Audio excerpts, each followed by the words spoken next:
just going to the next step, but it's all God. So, And you're seizing the moment, which is amazing. And I thank you for seizing that moment. I believe God said there would be a speed up of time and that things would happen quickly.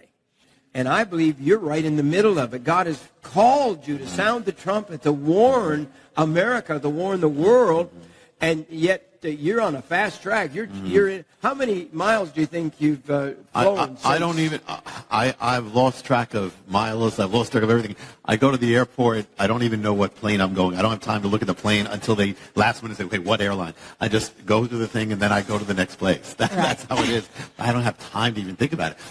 But things are speeding up. I mean, things are speeding up in America. Yes. I mean, what's happening? Yes. Things are speeding up in the world. Yes. It is. We are at critical moments. So, I don't believe I have a choice. I remember once when I left here, Morningside, and I went to they have a little airport where everybody waves as you go. Yes, Little Branson Airport. I love that airport. You feel guilty leaving because they're waving. They wave. They're sweet. Yes. I said, Lord, I'm given a heavy thing here. It's one of the first times I was here, and I just opened the Bible, and it's Son of Man, if you don't blow that trumpet, you're accountable. So we have to. We have to. Boy, that's critical. God has called Rabbi to sound that alarm. Yes. To warn the world, the harbinger.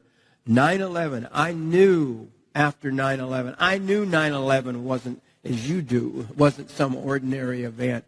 We knew that something was being said to America. And God began to unveil it to you almost from the first moment, wasn't it? When I was praying, I was led immediately to that section of Isaiah that speaks of that first strike of warning on the land. And I knew that. I got that. And right after that, David Wilkerson then shared in New York City, said, this is the word from the Lord, and he shares the same chapter and Isaiah 9:10, which would become the whole decoder of the harbingers, without realizing, he didn't realize, the things hadn't happened yet. Then it was after that when I was in New York City at Ground Zero, and the Lord just transfixed my attention to this object and said, you have to seek this out. There is something you have to find here. And when I did, that began the harbinger. It just exploded, this mystery that blew me away first. And then it just kept getting bigger and bigger and bigger. That's how it began.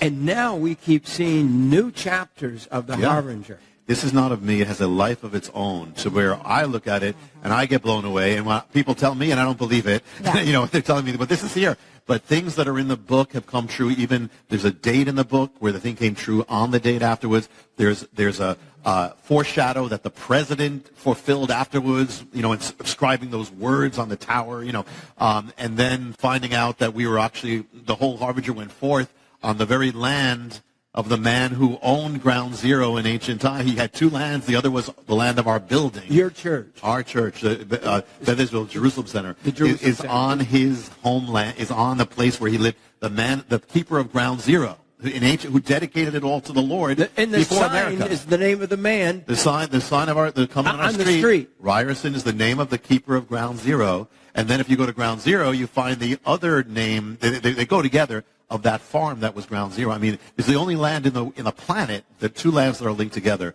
It's Ground Zero and where the harbinger went forth. So the harbingers appeared in one of the lands, and the message came forth from the other. We had no idea. I mean, God is, and this is when the harbinger started, and we almost lost our build. We actually did lose our first building. It was like warfare, and the Lord brought us to this land. We had no idea until He revealed it. But He's in every detail. We only find out after. Yeah.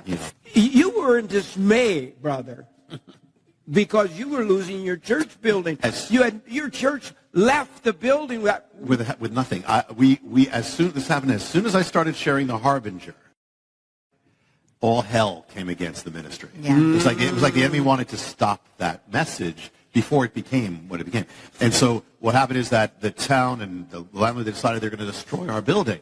So it came down to the last service. We had no place to go. We had the whole service. We celebrated. We're going out with joy. We led forth, and we went out to nothing. We had nothing. And we locked up the building, the next day, the Lord gave us a new building. The next day, after we lost the first building. So literally, and where he brought us turned out to be this sacred land that was part of the mystery to begin with. The land, the 9/11, the land, the man who owned 9/11, the very land that they moved to across the river. That replaced Ground Zero. It was the redemption of Ground Zero. And it was, and actually the harbinger, the beginning of the revelation, it came while I was standing on Ground Zero. It finished on his first land. It finished on his second land when it went forth. And then, but on top of it, the place where we left was destroyed, ruins, and they destroyed the building, and they put up a Walmart. And Walmart has a book department. And one of the few books they have is The Harbinger. So The Harbinger is going forth. And they don't carry that many books. Only the bestsellers. And so The Harbinger was going forth, where the enemy tried to stop, is now going forth as a book in Walmart on the very ground where it's first preached. It's going forth to America. I love it.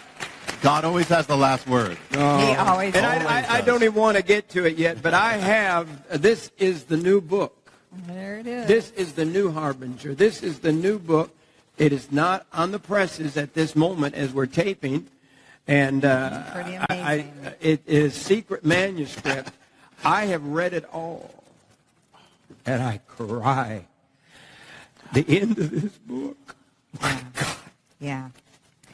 The end really gets. I'll probably never tell you the end of the book because I don't believe in telling the ends of books.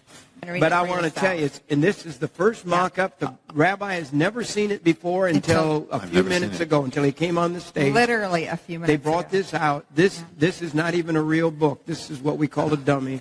It's like me. But but the cover is. The cover is the real deal. This is the real cover. Yes. The real cover, because it hasn't even gone on the presses. It's just being pressed. It's just getting ready, isn't it? Yeah. This began, like many of things here. What? This book began with you. And now I'm sharing this. Here's how it happened. You and Jerry, who works with the products, said to Charisma, the publisher, said, when's the next thing coming from Rabbi? When's the next book and when's the next thing coming? And I've been led, the sequel to The Harbinger is yet to come. The Lord has led me that I have to wait until the time. It's linked to things happening. But I wasn't going to do anything, And so then Charisma, they said, well, Morningside is saying we really need to have another thing. They're blaming me? Yeah. And so they said, well, you know what, we'd like to do like a book because the Shemitah is coming, the year of the Shemitah is coming, and people want to know all about this thing. So let's do at least a booklet. So we want to do it, but your name, and, I said, all right, well, then I'll have to help you write it, so I'll write it, I said, so I'll write it, don't put my name on it, I'll write a thing. And so that's how it began. But then as I started getting ready for it, all of these other revelations started flooding, which I didn't expect, flooding. And so it ended up not a booklet, it ended up 300 pages, and we reduced it a bit from that. But it was filled, it got so big, the mystery of the Shemitah, it begins with the Harbinger, it's one of the mysteries of the Harbinger, but it is so big that it's not only, determined the crash of Wall Street, the rise and fall, what is coming, but the very world, the rise and fall of nations, everything timed to this mystery from the Bible, exactly down, what has been, what is, and what is coming. And so this just blew me away. And this happened during the busiest time of my life. So I wrote this mostly on planes, on trains, and hotel rooms. That's pretty much, by a miracle. And so it became, and I wasn't still going to put my name in. I said, you can have someone, you can do it from an editor or whatever. But the last moment they said, these are your names. So this book became what, it started here, became what nobody planned it to be. Nobody expected this, including me. This was a surprise thing. And it just had a life of its own. There is so much, but truly, and we're the first time we're really talking about this because it didn't technically exist. But the mystery is just so big. It has determined things down to the seconds. Down, to the days, the dates, the seconds. And it is coming. Another one is coming now. And it's getting more intense. And so I believe that the Lord wanted this out, as soon as possible. This is the guide to what the Shemitah year, where in a few months, really, we're entering a period of time, and you don't set dates. You make it very clear. I'm having a hard time not getting into this book because you see this where I marked it? You want to read this because you better know you are so bold in this book. I believe the Lord wants this out because of what is coming. And in this fast, he's accelerated. We talk about speeding up. This book is going to the press faster than almost any book I've ever heard. It makes no sense because not only did no one plan this book, really, but I got things in the mail about this book before I finished it. You know, I got a flyer, hey, this book's coming out, and it's not even finished. You said, oh, yeah. It was just last Wednesday that the last changes were made, and it went to the print. So, and now it's going out. But I believe it was the Lord's plan. I actually talked to Hubie, who's the man at the airport, before I said, no, Hubie, should I be doing? He said, yes, this is the Lord. This is preparing for what is. Because I wasn't going to do anything, you know. Yeah. So, this just came. You just had Mark Biltz with you at at the Jerusalem Center. I never know what to call it: church, tabernacle, or temple, place, synagogue. We call them all those things. Meeting house, assembling place. Yeah. And God gave him just a revelation of the blood moons, and he's been on our program many times, and we see that timing. We see the blood moons don't just happen. They happen on date. And it's amazing how many happen on holy days. And so God has a set time. And I think everyone here today needs to understand, and I believe with all of my heart, I know God changes his mind at least once. In Jonah's case, he was going to destroy Nineveh, but Nineveh repented. And it's interesting, in the Hebrew, when it says Nineveh shall be 40 days, Nineveh shall be destroyed, but also means overturned. So you can take it as destruction or shall be overturned. Well, they were overturned. They went from sin to a total revival. So even in that, God is accurate and true. Even the warning, is it destruction or hope? You know? That's the only hope for America. Yeah, absolutely.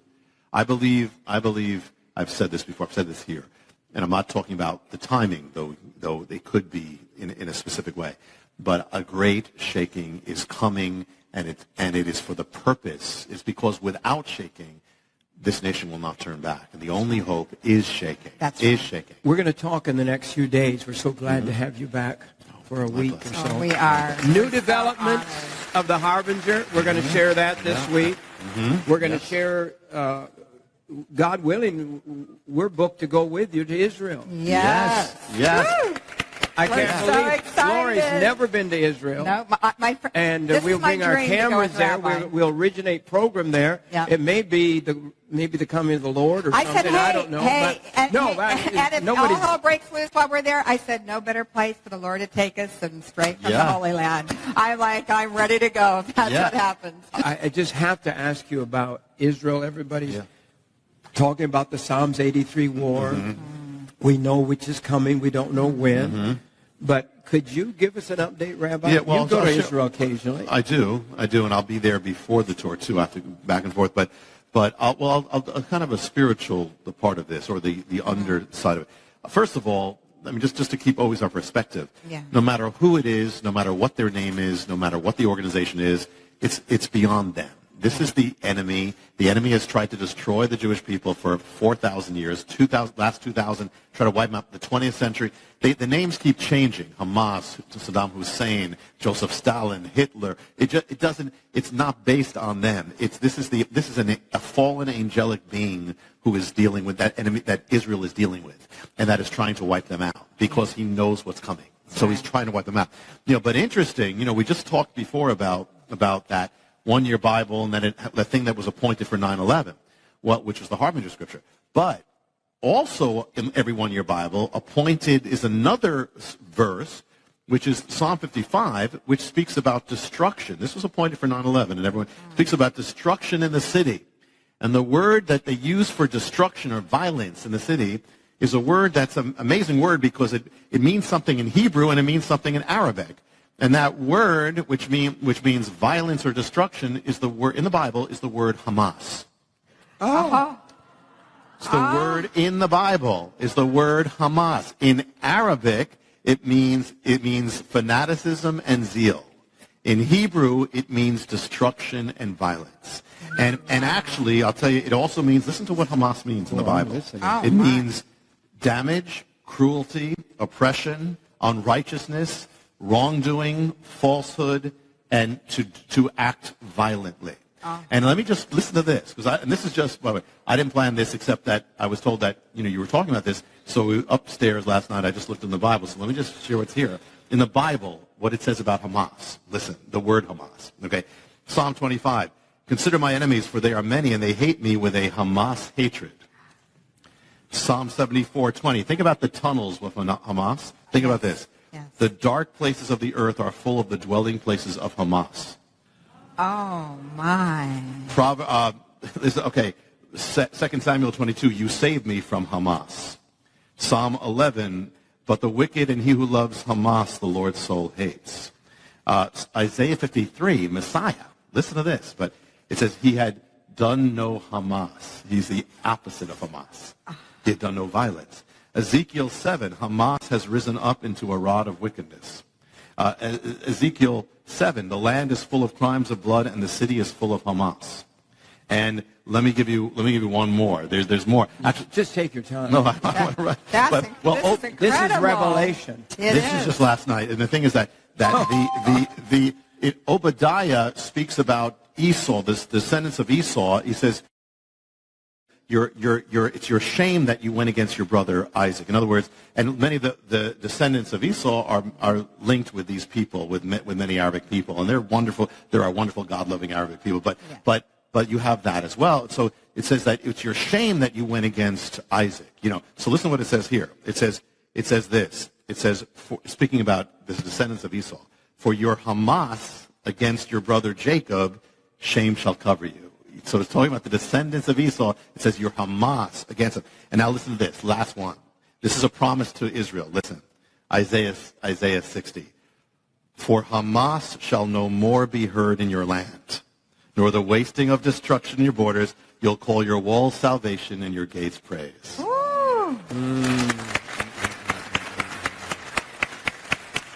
That is powerful. There is the Bible. I said just right here in the Word. It's been there all these years. They're thousands of years old. The Word, I quake and shake under the Spirit of what's going on. We are there. We're in the final days. Church, if you're not studying the Word, if you're just going to happy church and you're not studying the Word of God, and you're just hearing preaching about how to get more money, the money's going to be gone.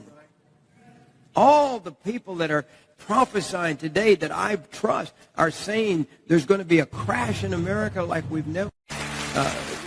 Just share a couple of them. Yeah, here's one headline. This is from Money News. The headline reads this: Billionaire warns Yellen collapse will be unlike any other. It says another horrific stock market crash is coming, and the next bust will be unlike any other we have seen. That's the message from Jeremy Grantham, co-founder and chief investment strategist of GMO, a Boston-based firm of $117 billion. What do they mean, Yellen collapse? Well, Yellen is actually the Federal Reserve chairwoman, I guess you could say, and of the Federal Reserve. So they're saying that she's acting in such, he doesn't pull any punches. I mean, he's saying that she's acting in such an ignorant way that the Yellen collapse is going to be blamed on her. They're actually putting a name to it. Wow. Yeah. Really? When you study the Samhita, the warning, and we're coming to a time of warning and judgment, are we not, Rabbi? We are in a time of warning and of judgment, and it is accelerating. Since I was here last time, things have accelerated in America, just, because this is the other side. The harbingers continue because what's happening in the nation is continuing. The apostasy from God. I mean, rapid fire where believers can hardly keep up with it and can hardly believe how far it's come in such a short time. Right. Just in the last time since I've been here, marriage has been has been struck down in state after state after state. It has never not been struck down since that Supreme Court ruling.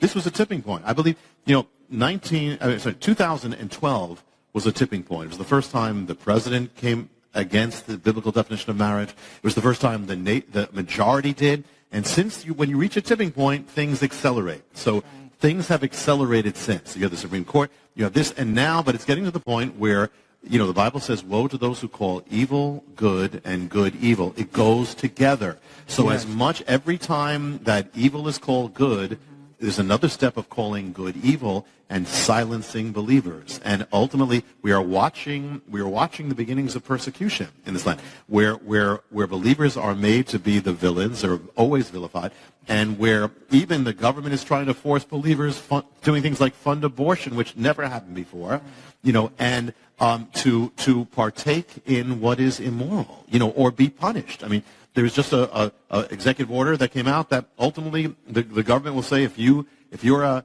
nonprofit or you're a religious group and you are not endorsing basically homosexuality, we will cut ourselves off from you. I mean, this is major stuff. And so we are watching these risks. So at the same time, the signs of judgment are increasing, just as in Israel's last days. That's why the signs of the harbinger have never stopped. That's why this is coming, and it's a kind of dangerous thing that these things are all converging. Even when you look at what Mark Biltz has said, that the period of the blood moons, it's a year and a half period. But most of that period is the Shemitah. And, we're just in the beginning of the period. Yeah. Once we reach September, once we're in September now, this is the entire thing is together. It's all the Shemitah now. It's all happening at the same time. And it's all going to culminate at the peak climax of the Shemitah. So these are dangerous things because what we're watching, if you look at the last 2001 and 2008, you see it's accelerating. It's happening more exact, more precise. It's happening. So this is a sign that we are heading towards judgment, getting closer. And one of the things, I'm not going to share now, but one of the things about the latest things about the harbinger is a dramatic sign that we are much closer to that moment.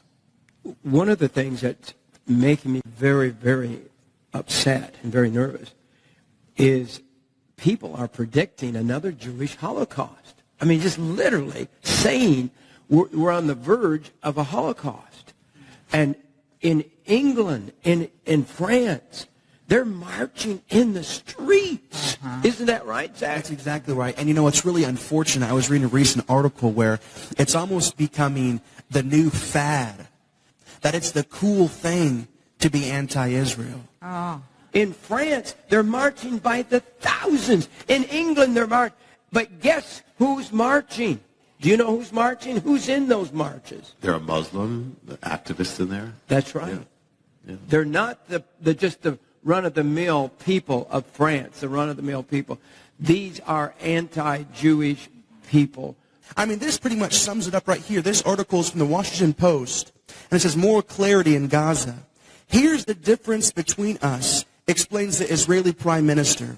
We're using missile defense to protect our civilians, and they're using their civilians to protect their missiles. And the man, we are so misguided even in our country. The man who is supposed to represent America, the man who's supposed to represent our values, is rewriting history. There is an article right here in front of me, and this is Obama, that says this.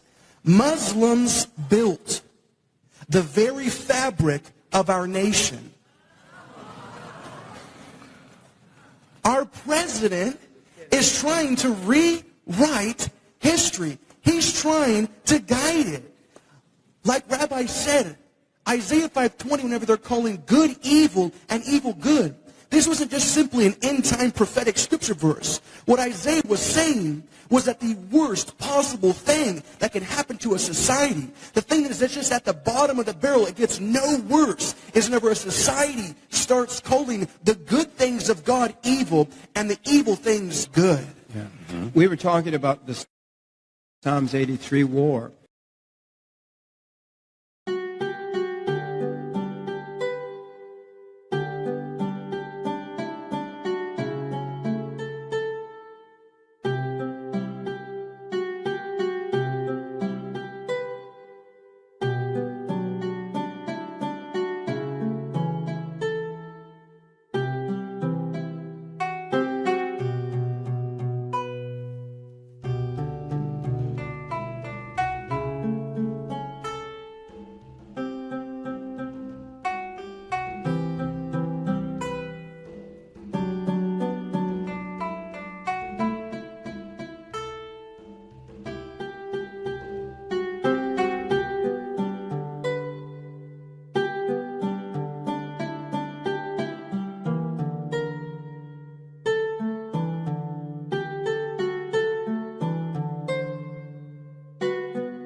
John Shorey, he believes that when the other nations join in to fight Israel, that has to be one of the signs of the Psalms 83 war. Mm-hmm. And the headline here, it says that Iran general, here's what he is saying. He's saying, we will hunt down Israelis house to house. Mm-hmm. And they can say that without any condemnation from the world. You know, it is amazing. I mean, when you try to understand this, they said, you know, years ago they said it was this reason for anti-Semitism, this reason for so a man named Theodor Herzl said, we're going to come back to Israel, Jewish people, let's go back, and that's going to be the solver, because the reason is because we have no nations. The reason is that's why we're so hated. They go back to Israel, they're going to find peace. Well, they went back to Israel, more hatred. So it is supernatural. It is absolutely. You want evidence. You know, you want evidence. People say, like, what's the evidence of God? Well, one of the evidences of God is the Jewish people, that they exist. God said, you're in this world. Nothing. The stars, as long as there's stars and the sun, you're not going to be destroyed. That's one. So as long as the Jewish people exist, you know God exists. Anyway, secondly, but the same thing. You want an evidence of the devil, that he's real? Look at the history of Israel. Look at what's been done to them. Look at what happened with Hitler. Look at the satanic thing. What is this force that is trying to wipe them out? It is the reality of the enemy. The Messiah said 2,000 years ago, your shalom is hidden from you, until you find it. But why has the world been trying to wipe them out for 2,000 years? Because the enemy knows what it means when they come to Messiah. His war is over. He's finished. He's defeated. That's why. That's the reason.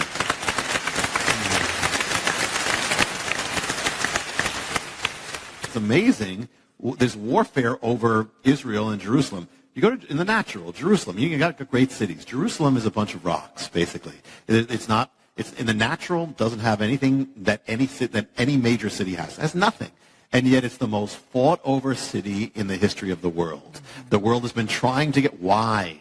Because God says, this is my city, this is where I put my name, and this is where I'm coming back. That is why. And so the enemy has tried to destroy that city again. And also, what really bothers the enemy is having Jewish people there. That's why the world says, you can't. It's the only place where it's a crime for Jewish people to settle in their own land. The world says this is a crime. You build a house, this is a crime. Why? Because the enemy doesn't want them there, because the Lord said they need to. When they come there, that's the beginning of when I'm coming. I'm not coming again until they're there. The devil, we'll put a name on it, is trying to destroy the very word of God. Yes. The Jew has to be Jesus, yes. the fulfillment. He can't come back if the Jews haven't returned to Israel. Yes. So just the fact that they returned 70 years ago, roughly, and built a city there is the foundational stone of prophecy of the coming of the Lord.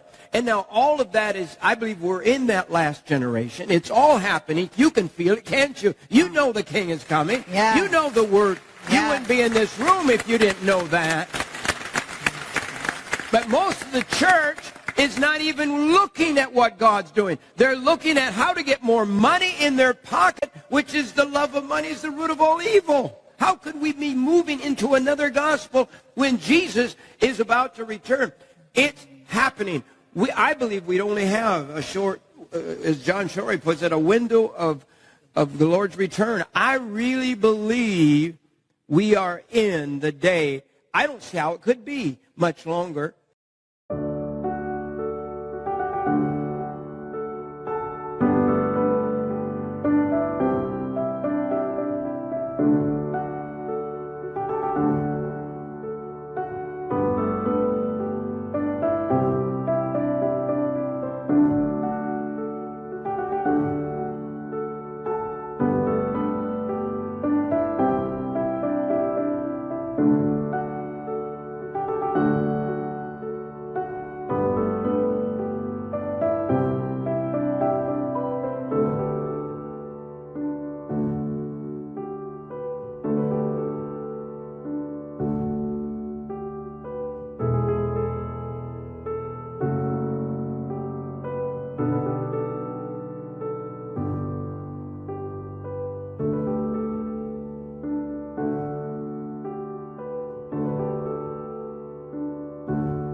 because of the times, of the generation, because of all the fulfillment. The Jews have returned. The warfare that's going on, there's warfare. This is crazy. The warfare in the United States of America. We have turned our backs against God. We have mocked God.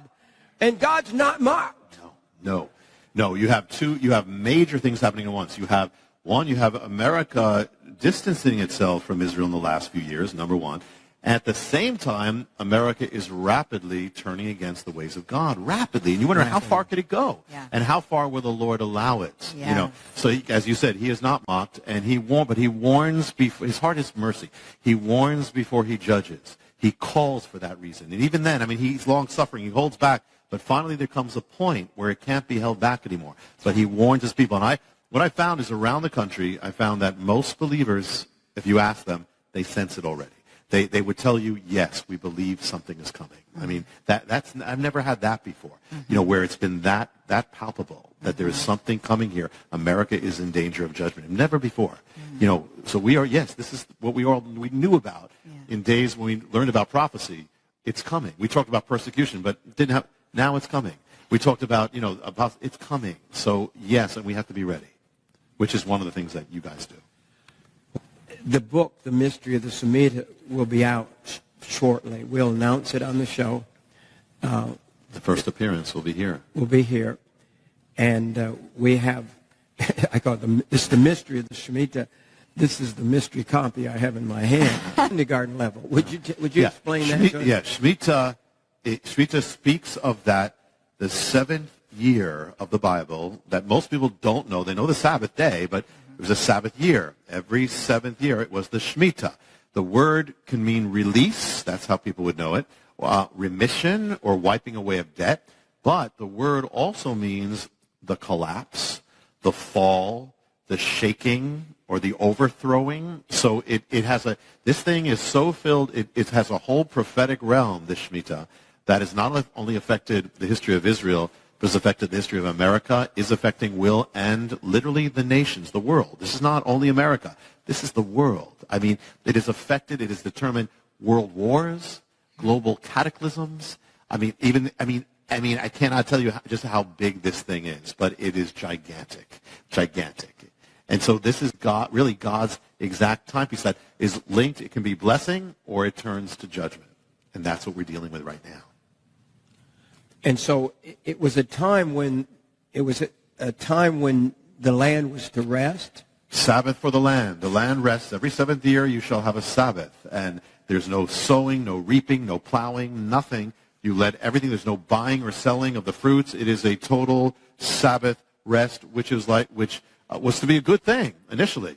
But it turns into something else. And the thing is that on the last day of the Shemitah, the very last day, is an amazing thing called Elul 29, that's the 29th day of the Hebrew month Elul, when all debts are wiped out, all credits wiped out, the financial accounts are wiped clean, which was a blessing.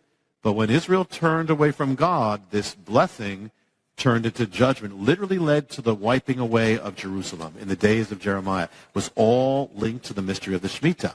The Shemitah is really, the spiritual meaning is it's really saying that God is sovereign. You don't, you go after money, God is the one who owns the land. God is the one who has given you every blessing you have. God is the one who is king over all things. And so it was a humbling, the Shemitah humbles the pride of man. The Shemitah reminds man or a nation that its blessings all come from God. And if you put God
out of the picture, your blessings are going to fall. Oh, boy.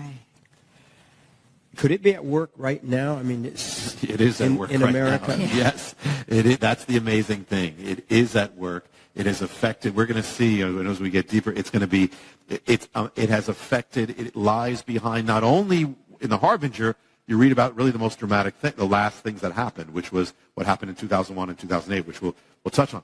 But it turns out, and I didn't know this when I wrote it. I had an idea, I had a feeling, but I didn't. It's been affecting our lives from the day we were born. It's been affecting our jobs. It's been affecting the rise of the economy, the fall of the economy, the rise of Wall Street, fall of Wall Street, what happens in the White House. It affects what happened overseas. It's been affecting every one of our lives, and it will affect the future. So yes.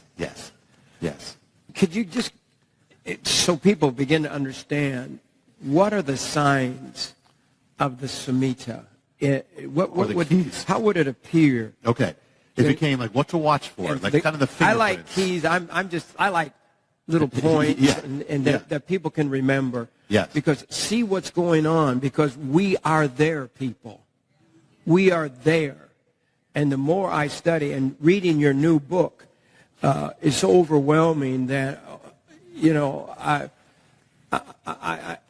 I don't know what to do because people won't listen. That's how a watchman often feels. Really? Yeah, you're blowing the shofar. You're trying to wake up the people. That's what the Lord said. But once you blow the shofar, you're not responsible of whether they wake up or not, or whether they're going to say yes or no. Our charge is to blow the shofar. No matter what, blow the shofar. God will. And one of the reasons you don't hear a lot of people blowing the shofar is because they're scared to death. The headlines this week, the government's coming for the church next. Have you read those headlines? This is just out the last 48 hours. They're coming for the church. And I'll tell you what, most churches are scared to say what we're saying. They're afraid to tell you the truth. They're afraid. Government has power. Politicians crush each other through political power. I've seen it. I've walked with presidents. I have talked with them. I'm telling you, politics can bring out a bad spirit in anybody, I think. But to keep that power and to win that power. And I'm not anti-anybody. I'm not a Democrat. I'm not a Republican. I'm not an independent. I'm just a Christian who loves Jesus, who believes that we ought to honor God in our nation. But I know I have seen wonderful men of God. I've seen wonderful presidents. I have seen wonderful presidents sell their friends for political power. Power is corrupting. And we are living in a day where we must honor God. We must honor God. Yes. Yes. So give us just a couple of points there. Okay. As we leave today, the program today. We're going to open up the mystery this week, and in it, the key things to look. Imagine we're looking for.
fingerprints of this Shemitah appearing. Yeah. Well, first thing is, it affects the economy. It did in Israel. It caused an economic cessation. So you got recession, looking at depression. Look for that. Secondly, now, we've already seen, you've told us about 7 years after 9/11. Are we gonna, yes.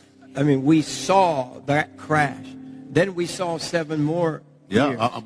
Well, you're going to see that it's even beyond that. Beyond that now. It's beyond that. That's what the other key. Yeah, the other key is the 7-year cycle. Okay, the other key is that wiping away of financial accounts. You got financial collapse there. Another key is the month of Tishri. Remember that month, yes. Tishri. We'll get into it. Tishri is the holiest month of the Hebrew year. Yes. But it is the month that begins the Shemitah and the month that ends the Shemitah. It's the month that comes right after that moment of wipeout. So it's the month that manifests that wipeout, all the effects of that wipeout financially. So you get those keys. Now, one other thing is, remember Elul 29. The month of Elul builds up to Tishri, builds up to that final moment. Now, with that final wipeout always happens when the sun goes down. When the sun sets, all debts are wiped out. So these are some keys. Now, once you have the keys, we're going to see this thing manifest amazingly. I mean, amazingly. We're going to see things really that Nobel laureates in economics don't know because they don't read the Bible. We're going to see things that the heads of Wall Street don't know because most of them don't read the Bible. Yeah. But God wants us to know. Yes, he does. You mentioned the headline a few minutes ago. A billionaire, one of the richest men in the world, he is predicting a collapse.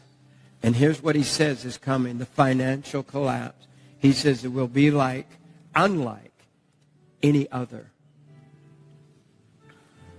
Something big is going to happen. We have the billboards of God called the sun and the moon, declaring in the blood moons on the holy days. It's all shaking to me. It's all startling. I mean, I've been a Christian since a little boy. Donna and I, my sister's here in the front row, but we grew up in church. We didn't have pews. We had benches. But we've grown up. We've heard about this. We've heard it preached. We've heard the prophecy preached. And here we are living in it. I just shake with it. I mean, the Spirit of God.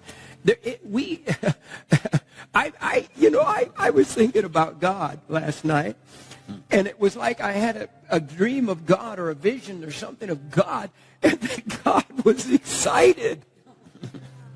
Can you imagine God? I don't know. I could be all wet. I don't know. But it's in the Bible. It's in the Bible. God was excited because everything that he has built towards the sending of his son, all of it, he's about to see the great conclusion of all of mankind, of the Son of God's death, why he came, the Jews returning, the resurrection, the great moment, the greatest, if it was a play on stage of history, is on stage now. Yeah.